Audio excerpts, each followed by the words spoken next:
Meet the CEO, quarterly update with CEO Kobe Hannock from Weebit Nano. So we're going to step through, I'll get Kobe to make some introductory remarks with respect to the quarter, and then we'll work through your questions. We've got a pretty strict timeline, so we're going to, hopefully we can conclude it in just around about an hour, but I'll be the timekeeper on this, Kobe, so don't be concerned about that. But look, thanks everybody for joining us, a really big group that have joined us, Kobe. So why don't I throw to you for some opening remarks on the quarter to get us underway. Thanks, Adrian. So welcome everyone. Glad to have everyone here and talk to you again. We had another good quarter, strong quarter. Obviously, the big highlight was at the end of the quarter with signing TI. I think that was a really important milestone for us. I think you can follow the trend that we went through from SkyWater. We grew an order of magnitude to DB HiTek, another order of magnitude to onsemi, and now another order of magnitude to TI. And we're really now dealing with the biggest semiconductor companies. And this is really exciting. The reaction from the world in the semiconductor space and in general has been remarkable. And I think with TI and onsemi and DB HiTek, people see that this is really catching. This is moving forward. I always said each deal makes the next one a little easier. So it doesn't make it easy. It makes it easier.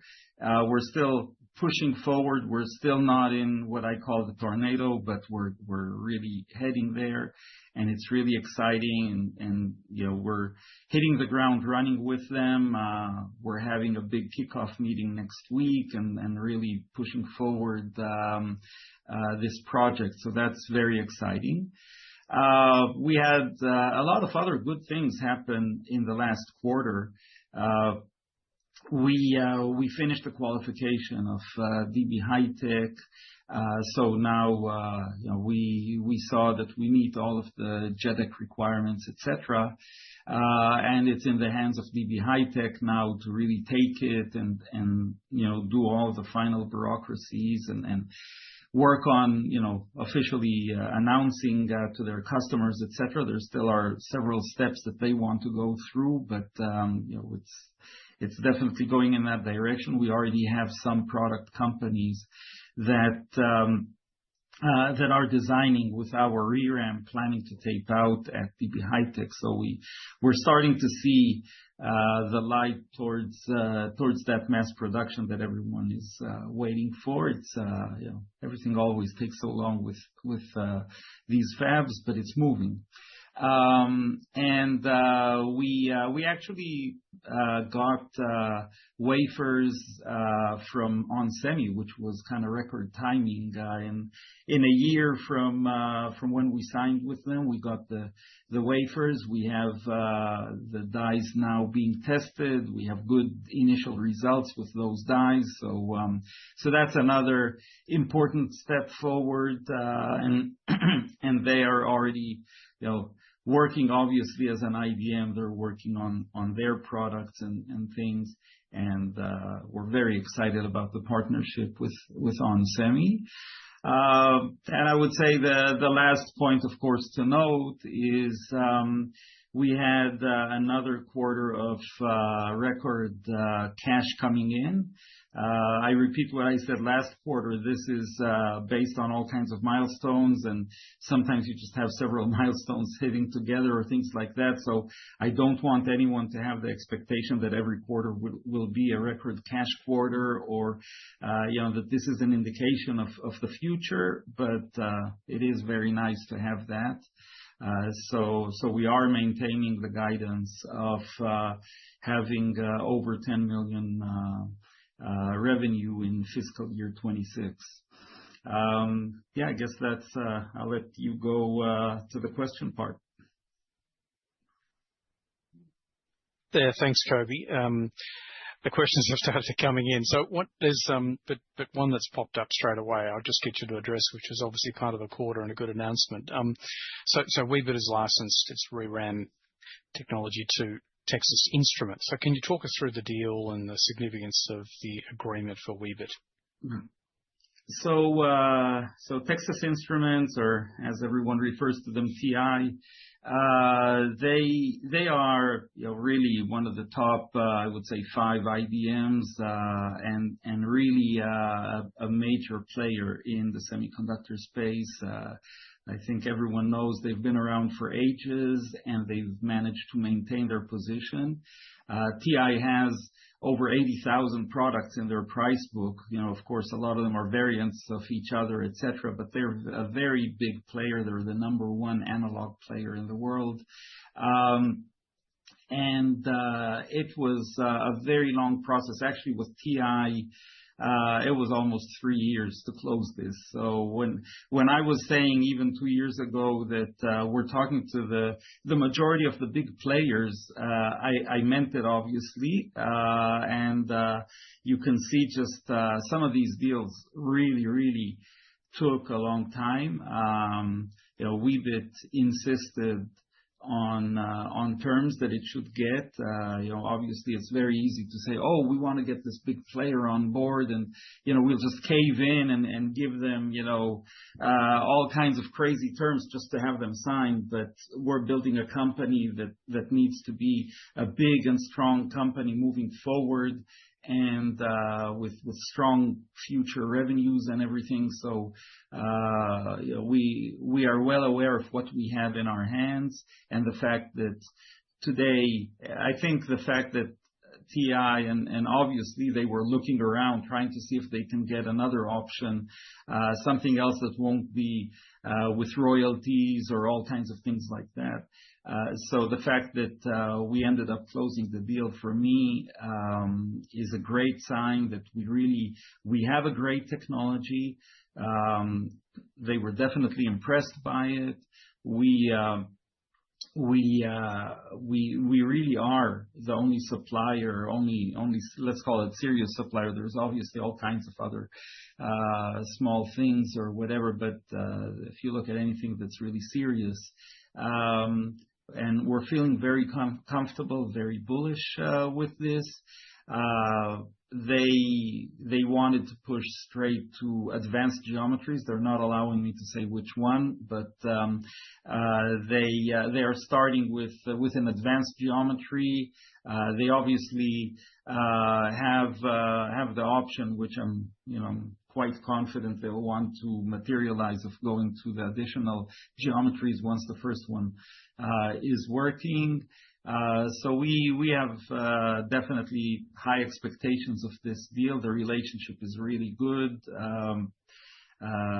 We already had delegations that went to Dallas and sat with their teams. And as I mentioned, next week there's going to be a big kickoff with a lot of Weebit people going to TI and spending several days getting the project off the ground. So it is a very exciting agreement. I was at CES in the beginning of January, and everyone was all over us with this announcement. The bankers, the different institutions, of course, customers and the press and everyone. So it was very exciting, and I think we're off to a very good start for 26. Thanks, Kobe. Just one question. Is it obviously somebody's getting pretty enthusiastic? Will we see the same enthusiasm for Texas Instruments as we have from onsemi when it comes to tape out timeframes?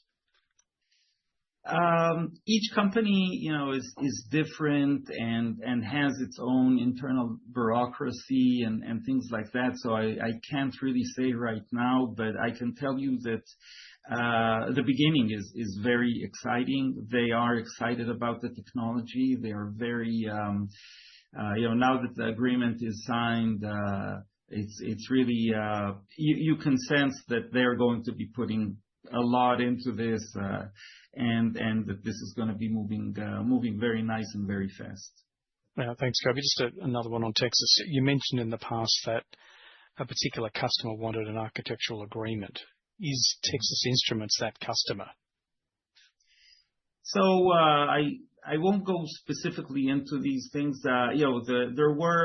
We've been going with many of the customers that we're talking to. We've been going through a lot of different business models, and sometimes they get excited and they say we want to have one type, and then they go and they say no, actually we checked it, and financially we prefer another type of agreement.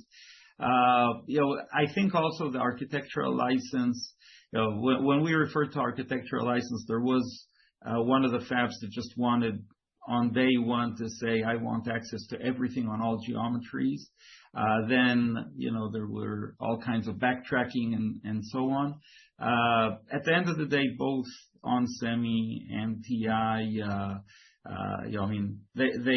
they want to look at this for not just one geometry, and that's what's important. I mentioned TI has the option to go to additional geometries, and I'm quite confident once they see the first one that they'll decide to expand to additional geometries. So the terminology and whatever is more of a technicality for me. What counts is really the fact that we're moving forward now, and I do expect to expand in both of these major players to other geometries. Thanks, Kobi. Turning to AI, is the new AI offering that's being led by Gideon just storing weights in ReRAM, or is it using in-memory or neuromorphic computing? Where the near memory compute is actually more of using ReRAM in kind of the traditional sense. So you basically have an embedded ReRAM that replaces the big SRAM that people have. But in essence, you don't really need something very special for it. The place where ReRAM really shines is when you move to in-memory compute and then to neuromorphic. And Gidi is really looking at those kinds of applications and how to really make our ReRAM easily accessible. There's going to be a lot around it. One of the best examples is when you look at how NVIDIA grew. NVIDIA had hardware and GPUs, for a long time. I think what really pushed NVIDIA forward was when it added also the user interface layer, the CUDA. And that really made it so much easier for people to use their technology, and really it made the whole AI thing blow. And I think that's what we're looking at. We want to have both the hardware, and in-memory compute requires the ReRAM to be designed in a different way. And there are all kinds of ways to do it, and we need to really research and decide how exactly we want to do it. And then there will be the algorithms, the software layer interface, and all of that. So we really want to do something that gives a real solution for customers, and not just some basic hardware cells or something like that. I think this is a very fast-growing space. In-memory compute has huge applications when you think about it, and without going too much into technology. But in AI, one of the key activities, the thing that it does almost all the time, is what's called multiply accumulate. It multiplies matrices, basically. So it's not a broad, I want to do anything, and you don't need these very complex programming and being able to do a lot of different functions. It's really one main function that you do most of the time. And it turns out that, and by the way, that function, when you do it in a traditional computer, you basically have a processor and you have a memory, and the processor keeps reading from the memory, data from the memory, and then writing data to the memory, and there's a lot going on. And that's where a lot of time and a lot of power are spent. When you do in-memory compute, you basically don't move the data. It's in the memory, and it stays in the memory, and it doesn't go anywhere. And that makes the whole computation orders of magnitude faster and lower power consumption. So ReRAM is an ideal solution. I obviously think it's the most ideal solution for this.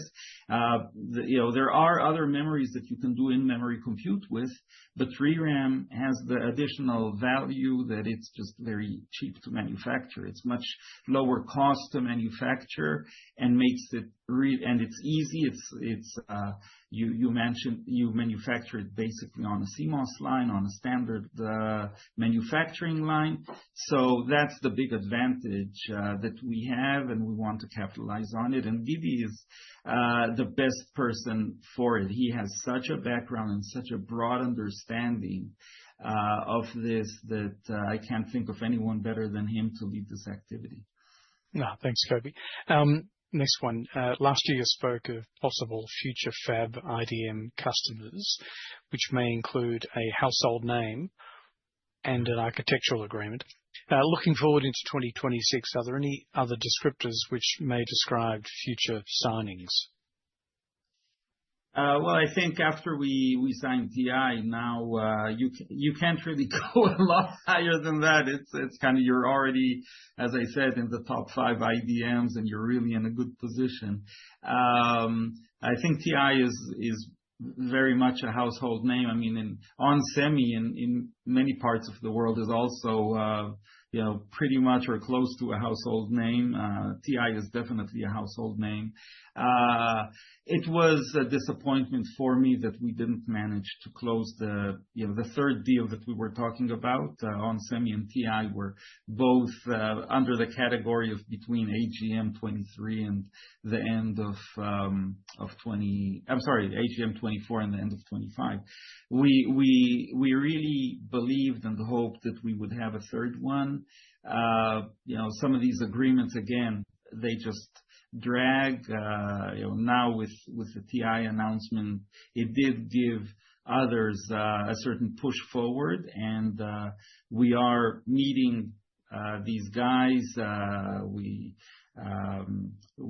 are going to push forward. I hope that this year we'll see additional agreements with people, big and small, and I can't commit yet to who and what, but we're definitely going to see much more activity moving forward now. Thanks, Kobi. With a lot of fabs selling out 100% of 2026 production, will this reduce access to potential customer fabs and delay any deals with fabs and IDMs? That is actually one of the factors that's impacting us sometimes. When a fab is at full capacity and it sees that for the next year it's going to continue to have full capacity, they have less of an appetite to go and make this big investment now on ReRAM. And by the way, when they make that investment, it's also they need to run ReRAM wafers through the line at the expense of running, stuff that generates revenue. So that has been over the years when we're in touch with some of these big guys. That has been one of the factors that delayed negotiations or really a strong engagement. I mean, there's been an engagement, but really progressing forward. With some of the guys, it's just that, hey, the fab is full. We can see that it's going to be full for another year. We just, management wants us to focus on getting the money in, right? And it's normal, and I can definitely understand them. So we just wait for the moment that they can start seeing that they're going to have a downtime, and that makes it much easier to engage. Kobi, here's a kind of a simple question, but probably pretty important from a commercial perspective. So I'm hoping to get a better understanding of what Weebit Nano AI product offering may look like. What are the types of companies who would be the target market and users, and how does Weebit charge derive revenue? So we're in the process of defining what we're going to be doing in AI. That's kind of the initial task of Gidi is to really analyze the market, analyze all the requests that we've been getting, and talk to the customers that we've already had engagements with and define what we want to offer them. So I think it's a little too early for me to say what exactly that offering is going to be. I want to let him go and do his analysis and come with, he'll probably have several options, and we'll have a brainstorming session on how do we prioritize and what do we want to do first. It is, I've been talking in the AGM and different meetings about how in-memory compute is something huge and so many companies are interested in it, and it is reaching commercialization already. In-memory compute is something that is, it's really consumer or commercial companies are already looking at it and wanting to move forward with it. So we really want to get something good. We want to learn the market, and we'll be, I guess, hopefully in the next months or year, over the next year, we'll be releasing more information on what exactly the plans are. And it's probably going to be obviously a staged plan where we'll have some initial offering and then we'll improve on that and grow and add, etc. Another very fundamental question. So your group suggested that ReRAM is forecast to increase 45-fold over the next 6 years, representing more than half of the $3.26 billion of embedded emerging NVM market by 2031. How does this directly relate to the TAM, total addressable market, for Weebit that Weebit can address? For example, if Weebit gets 20% of the ReRAM market, would we get 20% of the 3.3 billion?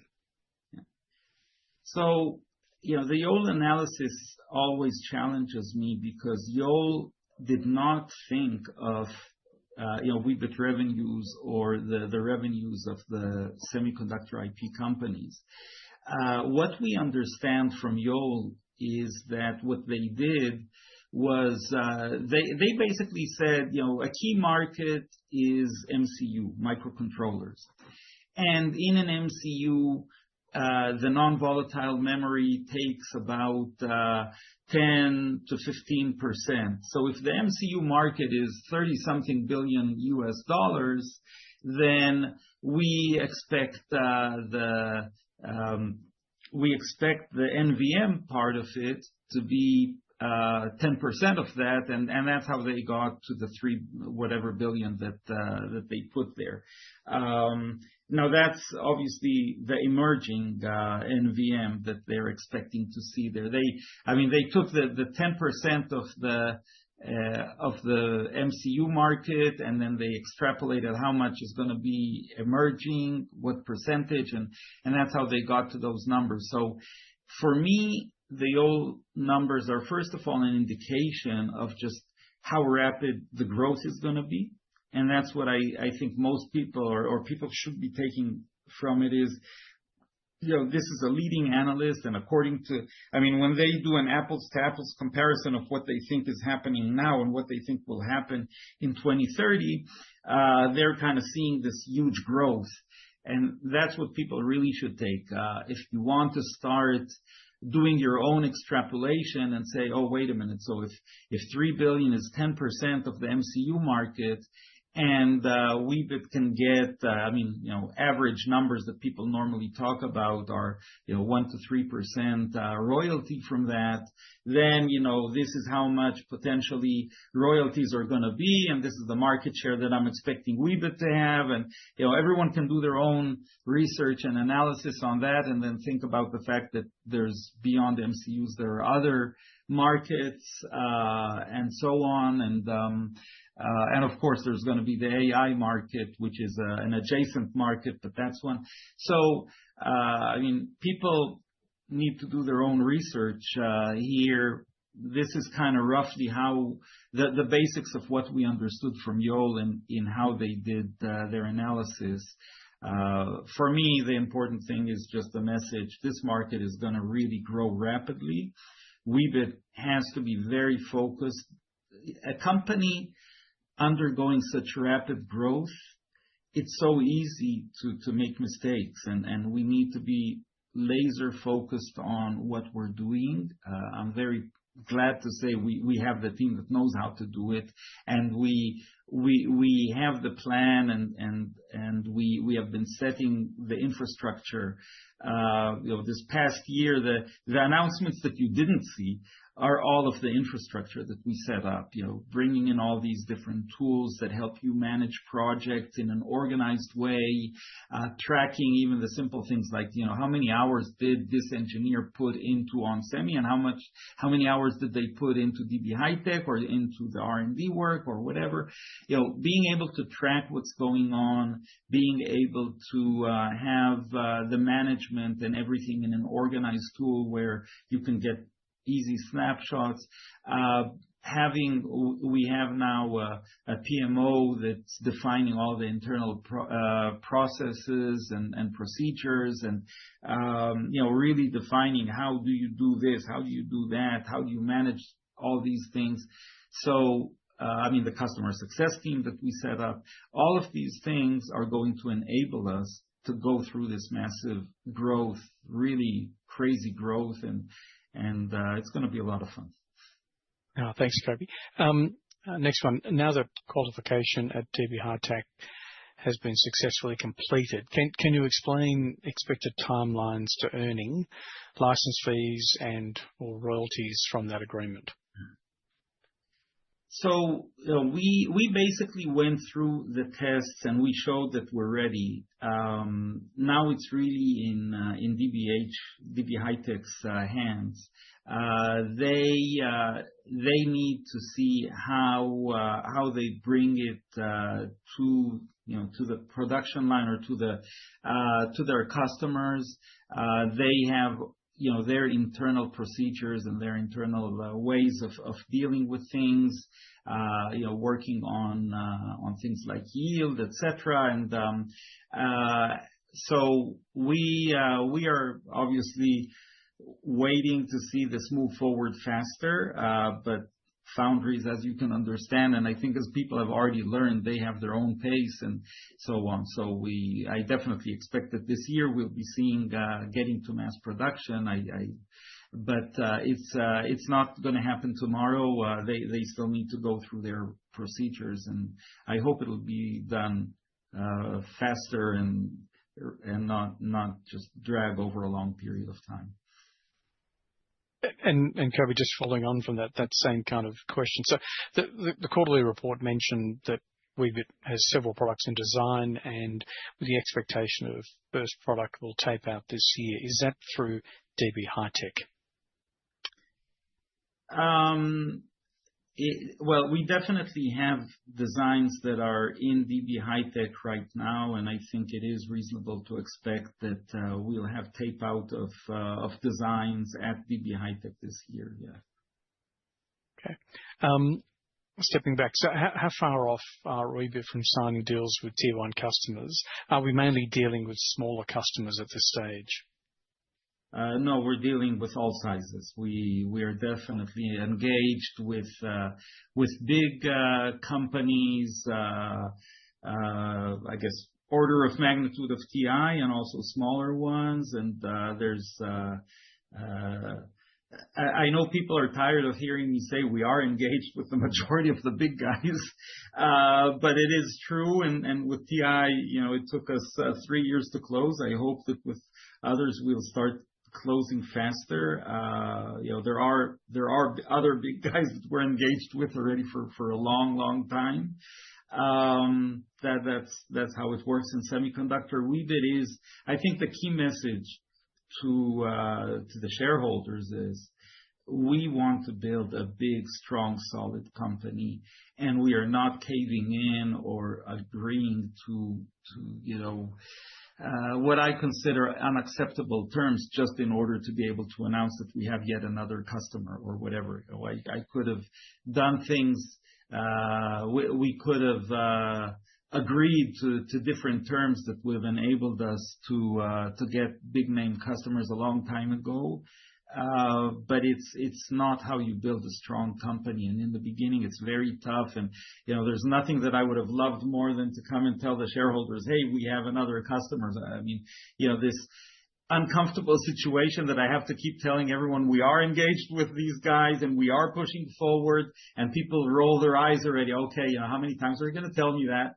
But this is the only way I know to build a strong company, is to hold your ground, to know the value of what you have, and to end up, these guys will be coming in. They will come in. They don't have another option. They need to work with us. Now they're seeing that their competitors are moving forward. And this is what will enable Weebit to be a very big and strong company, and that's my goal.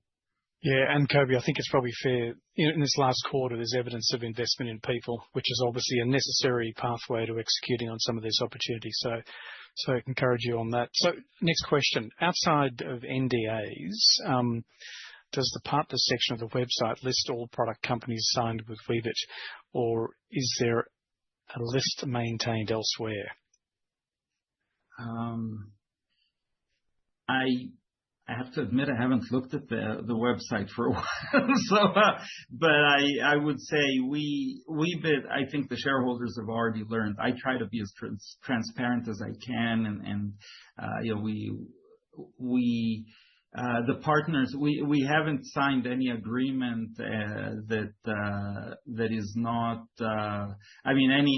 any final agreement, definitive agreement that is not public. I won't go into what level of NDA and MOU and whatever other types of agreements we signed with companies. Once we get to a definitive agreement, that's when we announce it, and I believe that that's what you're seeing on the website. Sure. Next one. Is testing of the demo chips at onsemi now complete, or are there additional steps before qualification commences? Well, we actually just got them. Again, as I said, it's really record time in 1 year to finish, to get to the point where you tape out and you already have silicon in your hands. That in itself is just amazing. The first tests are positive, but we have a lot of testing to do, a lot of checks to do before we get to the point that we say we feel like we're ready for qualification. So it's just the very beginning of the testing phase. Thanks, Kobe. I think I know your answers to these questions. Did TI look at other ReRAM providers? And if so, what were the winning factors for Weebit? Well, it's a question to TI. I can tell you that from what we saw and we understood, and actually they even told us, they definitely, and you would expect a company like TI to check the market, right? You wouldn't expect such a big company to just say, "Oh, we like Weebit." Kobe waves his hands in a nice way or whatever, and we want to work with them. They did a very, very, very thorough analysis. They talked to their customers. They did the market check. They looked around. I'm sure that they looked around to see what other ReRAMs were available. I guess I have indications that they looked around. And I think that at the end of the day, the combination of our technology is here. It's qualified. It's qualified at AEC Q100. It's qualified for very extreme situations. For analog guys, it's really a great solution. I believe that the onsemi deal was also something that helped give them a little bit more confidence, but they met our team. As I said, we sent people over to their site. They were sitting there for days in conference rooms and reviewing the technology and analyzing it. It was a very, very thorough analysis that they did, and I'm glad that they were impressed by the team. I think that's the key factor. They saw the quality, the unbelievable level of experience that the Weebit team has. They saw the results, the technology, and I believe that, again, it's a question for TI, but I'm sure that those were the key factors that they were looking at. Thanks, Kobe. So what is the latest on the the sub 22 Newton meters, 12, 14, 16, or teens process fab? Is this the fab that slipped from 2025 to 2026? I really can't go into that. I apologize, but as I said, we're in different steps with different companies at all a very, very, very broad range of geometries. So from the teens, up to the 130 and even 180 sometimes. So it's really a very broad range, and once something materializes, we'll announce it. Thanks, Kobe. Next one. How are discussions progressing with other foundries, IDMs, and have you seen an increased urgency from them since the TI deal was announced? I mean, things are progressing. I think I can definitely say that the TI announcement did make an impact. People noticed it, and I think that it did give a nudge to some of the people. Let's see now how much we actually managed to really leverage that and push them to closure. So it'll be very interesting. A difficult one to answer here, Kobe, but what sectors are you seeing the most customer interest from? Well, I think the first one is easy. You look at onsemi and you look at TI, and even to a certain extent, DB High-Tech, they're all very strong on the analog side and the power management, etc. So obviously that's the first sector that has been moving forward. By the way, when you look at the Yole analysis on the slide that we normally show on the right-hand side, you can see that the first market they expected to grow was analog, and that prediction is true. We also see a lot of interest from automotive. I mean, especially when we did the AEC-Q 100, we see a lot of interest from automotive. But we get a lot of interest from medical companies, from industrial, from IoT. We have had discussions, quite a few even with companies in the aerospace. So it's pretty across the board.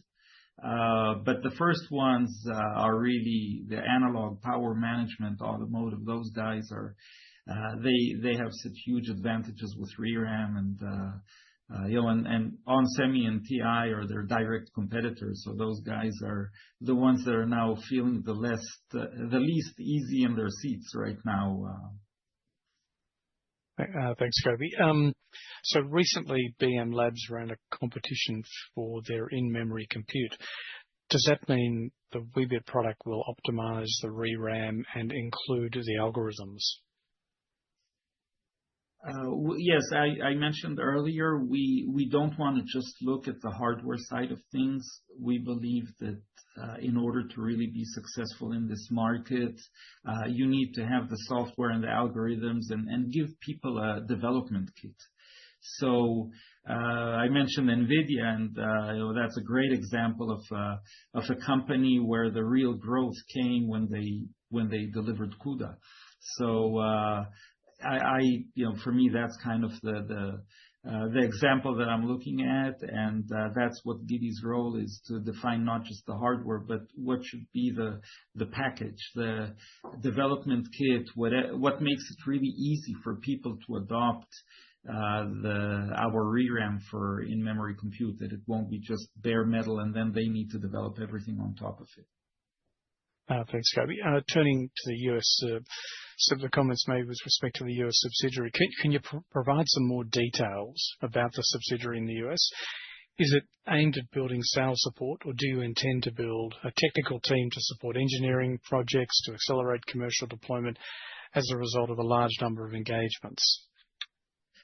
Yeah, so actually I forgot to mention that already with all the stuff that happened last quarter. I forgot to mention it when I talked about the summary, but definitely I mean, we're seeing significant interest in Weebit, in our ReRAM in the U.S., in North America, and it really became, the time has come that we needed to set up already a local presence, a local subsidiary.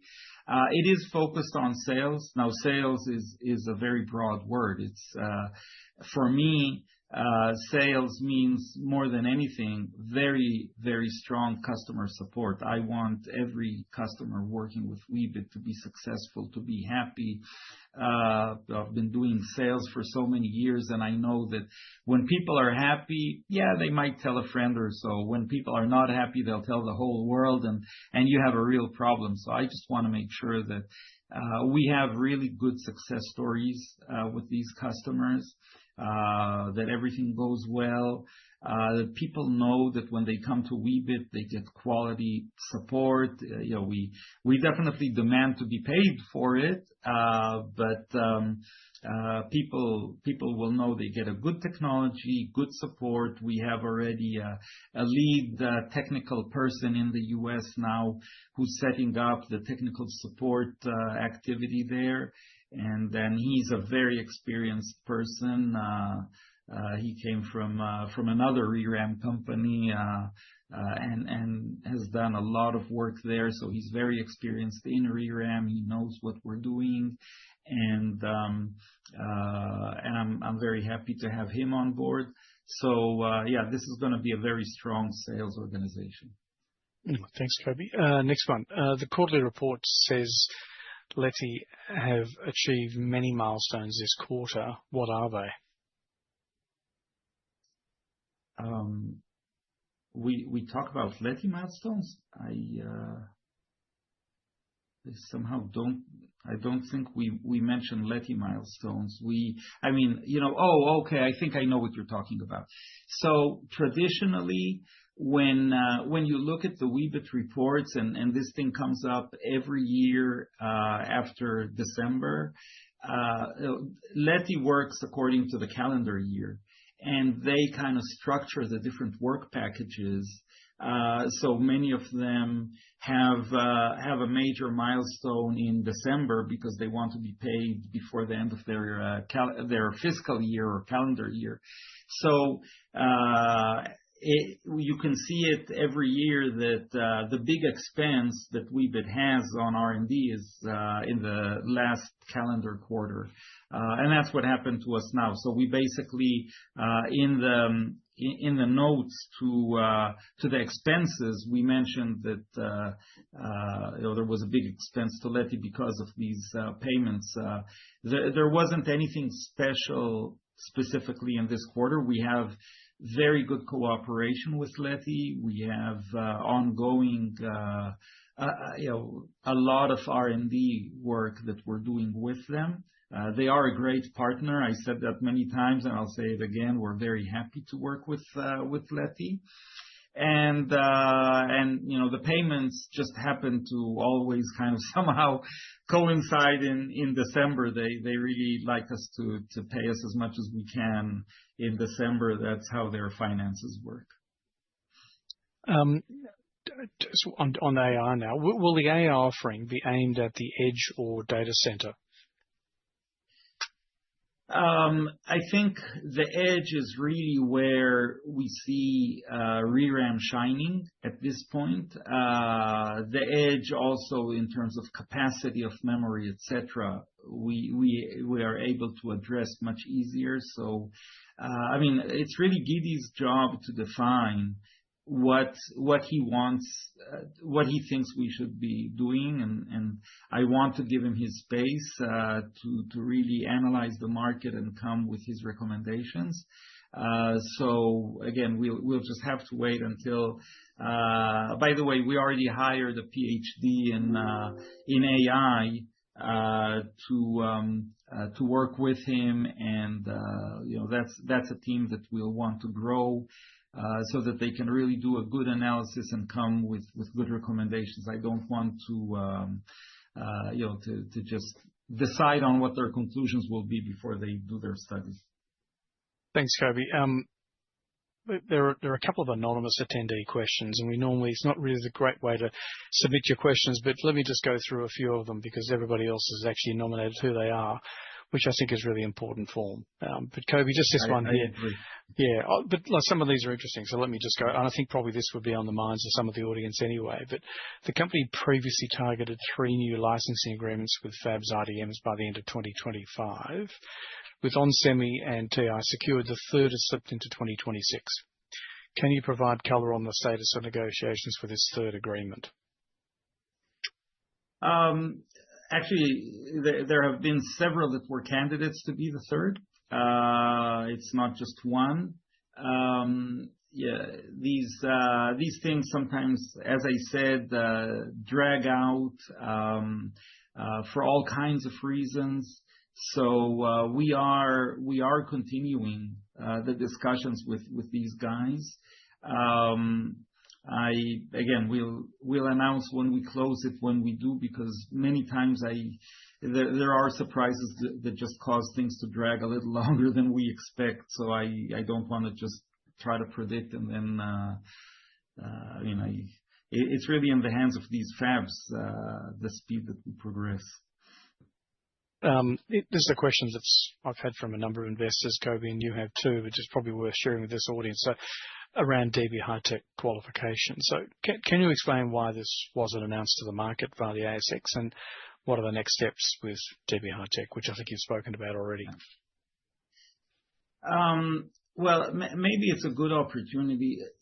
People know that I've been struggling, that was an understatement, with the ASX regulation, disclosure regulation, etc. I won't go here into the issues there, but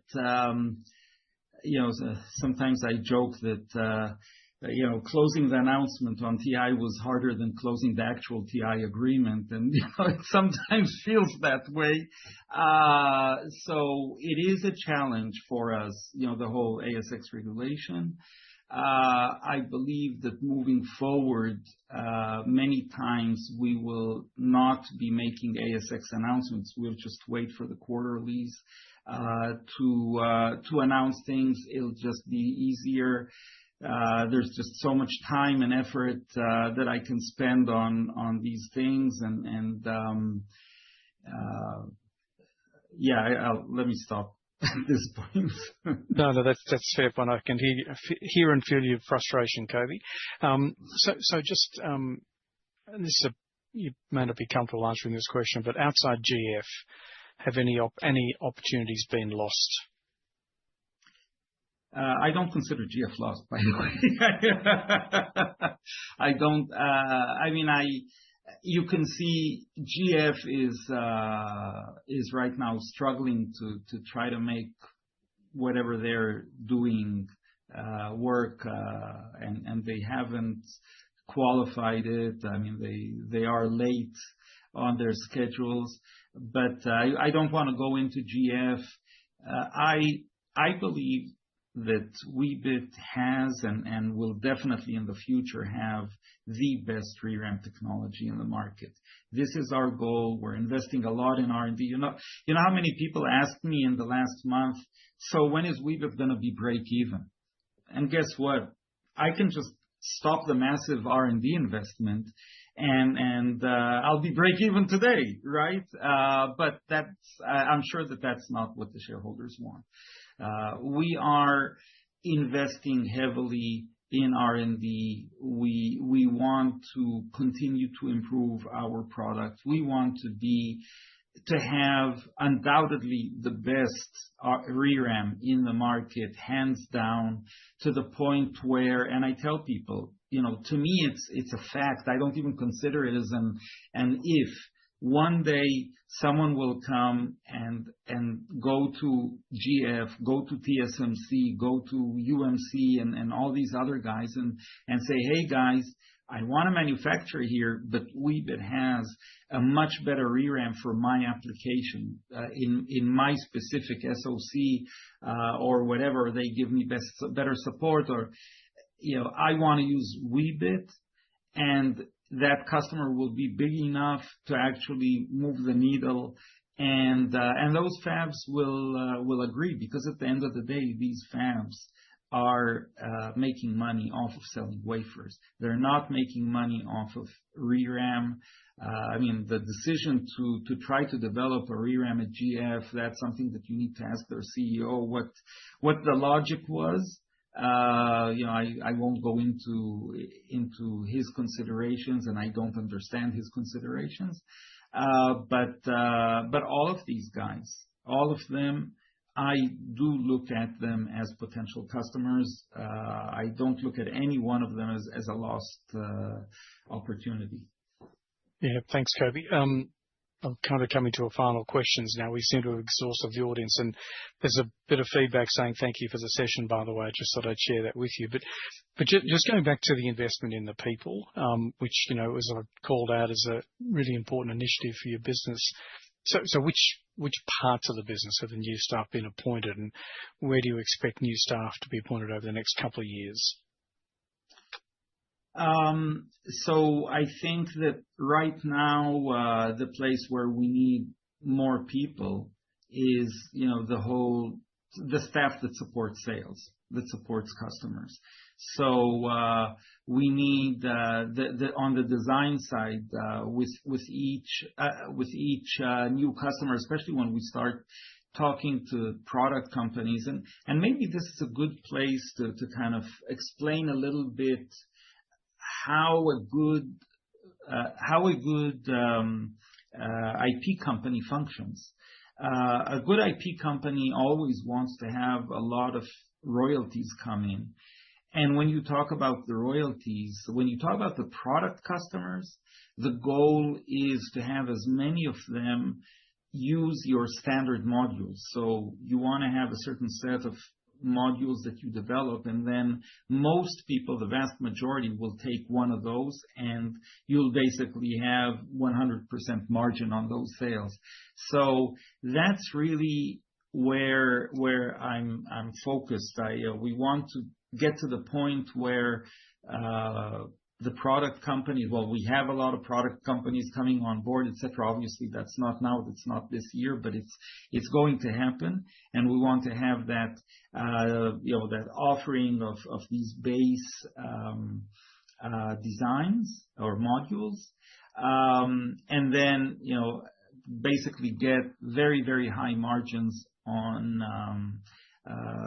the royalties that we get there. But some of the customers will need additional tailoring, additional help. They will be paying us NRE so that we help them optimize the module in their SoC, and that will happen also. So right now, the work on the design side is where we need to have some growth. Especially the first product companies, they require more support. We don't have that big library of modules yet, so we need to develop it. And right now, we're going to have, if I look at the budget for this year, the biggest growth is going to be on the design side and supporting the sales activities. Thanks, Coby. So, there is one other question here. A relevant question. Are there any plans to get additional broker coverage? I think I know the answer to this one. Well, it was challenging to start getting some of the brokers to cover us, and I'm very thankful for both UCP and MST now. I think they're doing, by the way, an amazing job. I have to give the compliment to both Jono at UCP and Andrew at MST. It's unbelievable how they picked up. They both started from practically zero knowledge of semiconductors, and they really went through very intensive studies in order to give coverage, but I think they're giving very good coverage. So I recommend people to actually go and look at that. And I really hope to see more coverage starting this year. Hopefully now more people are realizing that this is an interesting technology and an interesting company. No, that's very good. I'm sure that Jono and Andrew would love that. But yeah, both high-quality analysts, as you and I both know, Kobe. Yes. Here's a bit of a tongue-in-cheek question to finish the meeting. Kobe, if I offer you a year of free ice creams, then by the end of February, will you sign Analog Devices? Someone knows me. I don't know if that was anonymous or not, but someone No, knows it wasn't. It's very good. And just a final one. Just a final question and then we'll get you to wrap up with some final comments, Kobe, as well. So comparing WeBT to eMemory in terms of people, do you forecast Weebit will have more design people? Well, I just mentioned we're going to be hiring, that's the team that's going to grow the most this year. So we do need more design people. I am, by the way, very, very cautious with hiring. I had someone make the comment to me that he was looking at another non-volatile memory that was in Israel in the past called Saifan, and he said, that today with 40 people, you're managing to do what Saifan had 200 people doing. So yes, we are very cautious in the hiring. We hire very high quality people, but I'm very, very cautious with the shareholder money. I know that the money that we have today is basically money that we got from shareholders. And I'm very cautious in how I spend it. So we're trying not to grow to huge numbers, but at the end of the day, when sales grow, when you have more customers, you need to grow. So we're doing a very delicate balancing act between these two things. No, that's good. I think investors always like to hear executives and boards talk about the discipline about deploying capital. So well done, Kobe. So we've exhausted the audience. So why don't I just throw back to you with any kind of closing remarks before we wrap up? Well, I think calendar year 25 was a really, really good year for Weebit. It was a transitional year. It's started a transition. We're now engaged with big name customers on Semi and TI. We built that infrastructure being ready for the big growth. I think we're going to start seeing that during this year. It's still going to be tough. These guys don't move so fast. So 26 is going to be a year of really getting things moving a little bit more. I think maybe 27, the way that I see it, is going to be the year where we really will have that big tornado happening. But it's very exciting. We're having a lot of fun in the company. The AI activity now is very exciting as well. So I'm looking forward for another amazing year in 26, and I wish all of our shareholders a great 26, and that we all celebrate together. That's great, Kobe. Thanks. It was a great to share your insights with the group, and thanks everybody for joining us this afternoon. That's a wrap. Enjoy the rest of your day. Cheers. Thank you.